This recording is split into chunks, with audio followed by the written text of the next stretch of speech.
I, 28M, discovered that my fiancée Madeline, 27F, has been lying about her job and income for our entire 5-year relationship. We got engaged 6 months ago, and I thought I knew everything about her. Boy, was I wrong. Madeline and I met at a mutual friend's birthday party. She confidently introduced herself as a marketing executive at a well-known tech company. I was impressed by her career success at such a young age. We hit it off immediately, bonding over our shared love for hiking and indie movies. As our relationship progressed, Madeline would often talk about her big projects, important meetings, and work trips. She'd come home late, claiming she had to finish urgent presentations. Sometimes, she'd be away for days, supposedly attending marketing conferences in other cities. I never questioned it because I trusted her completely. I come from a working-class background. My parents run a small grocery store, and I worked hard to put myself through college. I now have a stable job as an accountant at a mid-sized firm. Madeline's supposed high-powered career was something I admired and aspired to. We moved in together after 2 years of dating. We split our rent and expenses 50-50, based on what I thought was her high salary. Madeline always insisted on this arrangement, saying she believed in financial equality in relationships. I thought it was admirable, not realizing I was actually covering most of our living costs. When I proposed 6 months ago, Madeline was overjoyed. We started planning an expensive wedding, thinking we could easily afford it with our combined incomes. Madeline even talked about buying a house in an upscale neighborhood after the wedding. Last week, everything changed. I was helping Madeline's sister Amy, 25F, move into her new apartment. Amy and I have always gotten along well. She's more reserved than Madeline but equally kind. While unpacking a box labeled old photos, I came across several pictures of Madeline working at a small local cafe called The Daily Grind. I asked Amy about it, assuming it was just a part-time job from years ago. Amy looked confused and said, "That's where Madeline still works. She's been a barista there for the last 6 years." I thought Amy was joking at first. I told her that Madeline worked in marketing at a tech company. Amy's eyes widened, and she said, "Oh no, I thought you knew. Madeline's been lying to everyone about her job for years. She even made up fake business cards and a LinkedIn profile. Our parents don't know either." I felt like the ground had disappeared from under my feet. Amy looked horrified, realizing she had just exposed her sister's lie.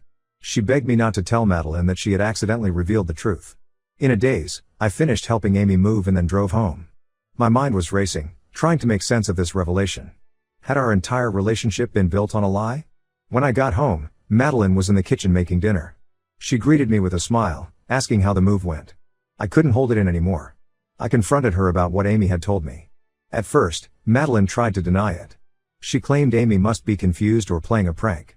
But when I mentioned the photos I had seen, Madeline's face crumpled. She sat down heavily at the kitchen table and started crying. Through her tears, Madeline admitted that she had been lying about her job and income this whole time. She explained that when we first met, she was embarrassed about being just a barista while all her friends had corporate jobs. She lied about having a marketing job, thinking we'd only date for a short time.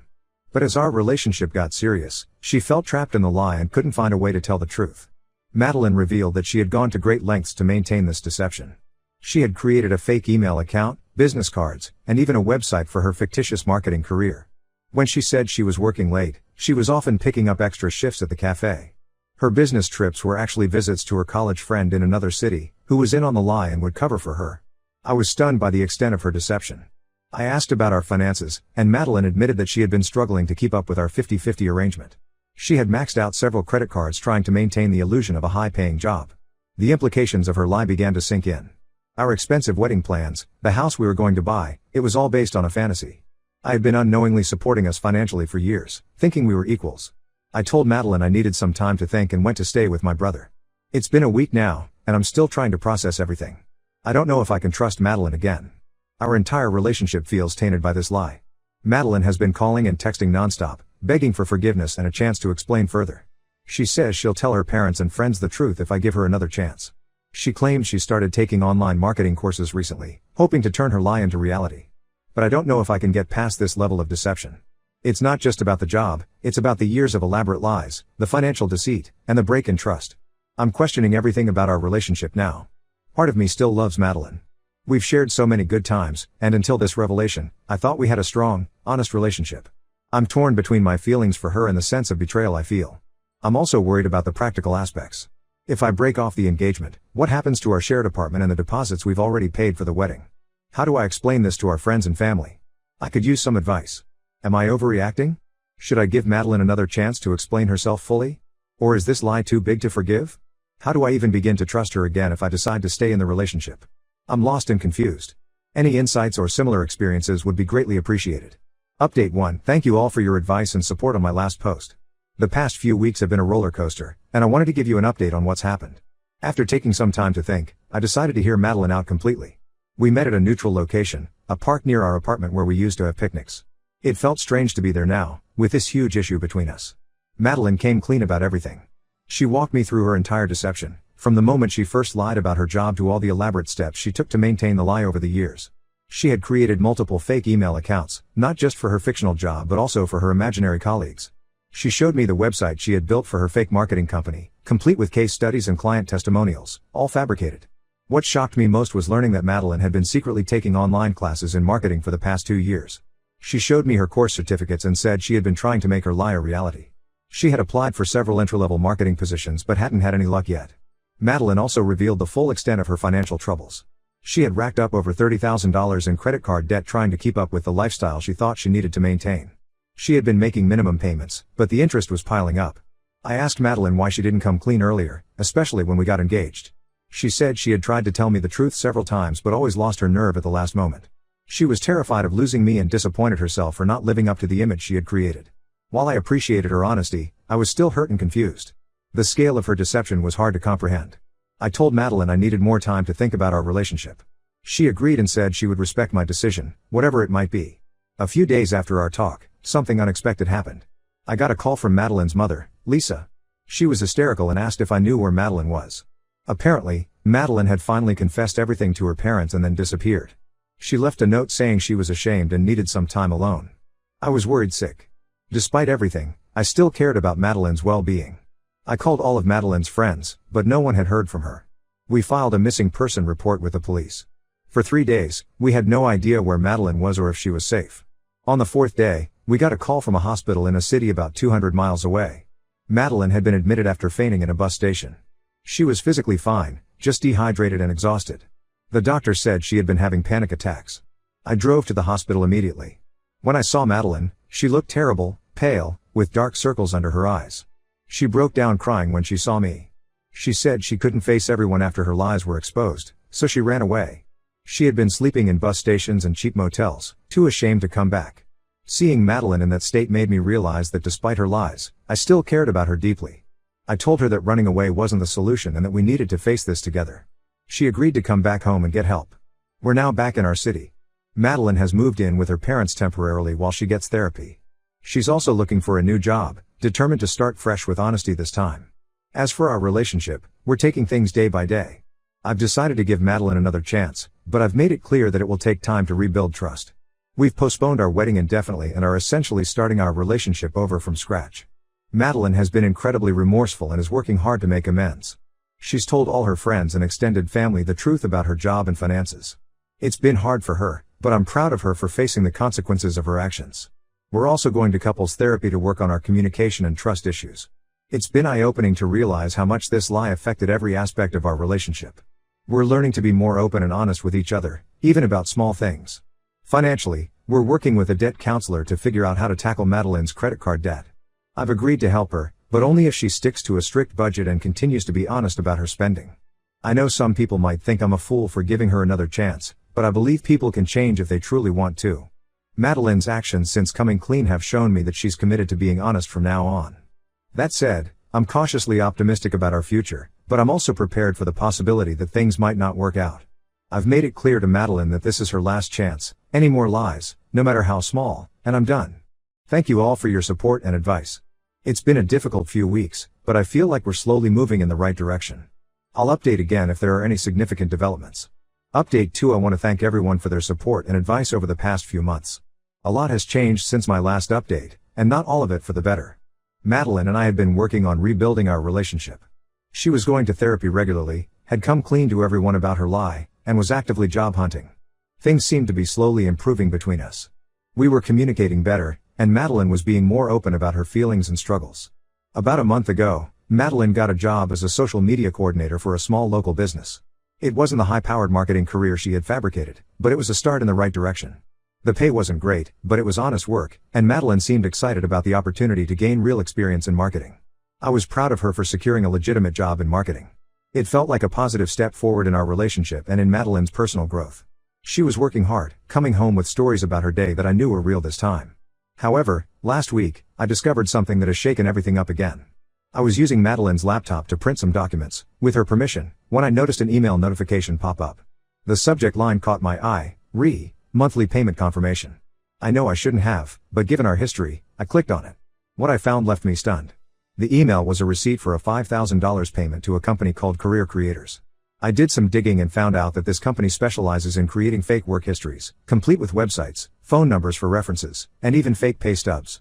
I confronted Madeline about this immediately. At first, she tried to deny it, but when I showed her the email, she broke down. She admitted that she had been using this service for years to maintain her lie about her marketing career. The social media coordinator job she recently got? It was real, but she had used the fake work history from Career Creators to get it. Madeline explained that she had been using Career Creators since before we met. When she first signed up for their services, she was desperate and felt stuck in her barista job. She convinced herself it was just a temporary boost to get her foot in the door of the marketing world. Even after coming clean to me and everyone else, Madeline said she couldn't bring herself to delete her fake work history. She was afraid she'd never get a foot in the door in marketing without experience. She swore that now that she had a real marketing job, she was done with the fake history. I was devastated. Just when I thought we were moving past the lies, I discovered an even deeper level of deception.